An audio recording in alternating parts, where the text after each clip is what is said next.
Preparations are underway in and around St. Peter's Square ahead of tomorrow's inaugural Mass. I'm really excited. This is really exciting. This is a historic moment.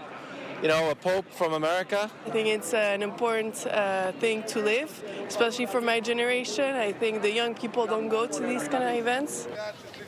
Italian police have stepped up security in the area. Sunday's inaugural Mass marks the first U.S. pontiff in the history of the Roman Catholic Church and the official start of Leo's pontificate.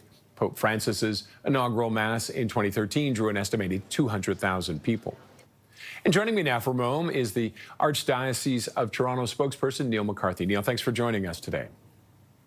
Good to be with you, Roger. What has it been like leading up to this, to the inaugural Mass? There's lots of energy. Obviously, it's been a whirlwind last few weeks. You know, the sorrow of the death of Pope Francis, his funeral, then moving into the preparation for the conclave, ultimately the election of Pope Leo XIV, a pope from North America. So there's an electricity for sure in the air as we prepare for tomorrow's massive inauguration. And what will be unique about this Mass? Yeah, most of what people will see if they're watching is a traditional Mass that you might attend on any given day in a church around the world. There are a couple of symbols that the Pope will receive that are unique. The first is the fisherman's ring, and that's symbolic of his role as the pontiff. And it's the first Pope, St. Peter, was a fisherman, so it's got that continuity, if you will. And the second thing is what they call a pallium. It's kind of a lambskin kind of wool that is hung over his shoulders as a sign of him as the shepherd of the 1.4 billion faithful. The other thing we're probably going to see the first time is the Pope either entering before Mass and leaving after Mass in the Pope-mobile. So that should be exciting as well. And just with the ring, does the Pope design it himself, or how is that created?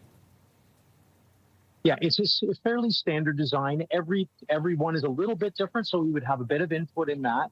And then traditionally, when a pope either dies or resigns, that ring is destroyed. Long ago, hundreds of years ago, it used to be used to seal documents. Not so much more. It's more symbolic today, but an important symbol of his ministry for sure. And now also Prime Minister Carney will be there for the service. What your thoughts on that? I think it's wonderful that the Prime Minister comes out himself and represent Canada. He wasn't able to make it to the funeral, obviously, due to the time of the election of Pope Francis. As a delegation here this weekend, we're going to have President Zelensky from Ukraine is coming. The United States, I believe J.D. Vance is leading their delegation, Prince Edward from the royal family. So certainly there'll be dignitaries and many foreign delegations here to honor and pay tribute to Pope Leo XIV as he begins his pontificate. Okay, Neil, thank you very much for joining us. Enjoy the celebration tomorrow. We appreciate you taking the time. Have a great day. Neil MacCarthy is a spokesperson for the Archdiocese of Toronto.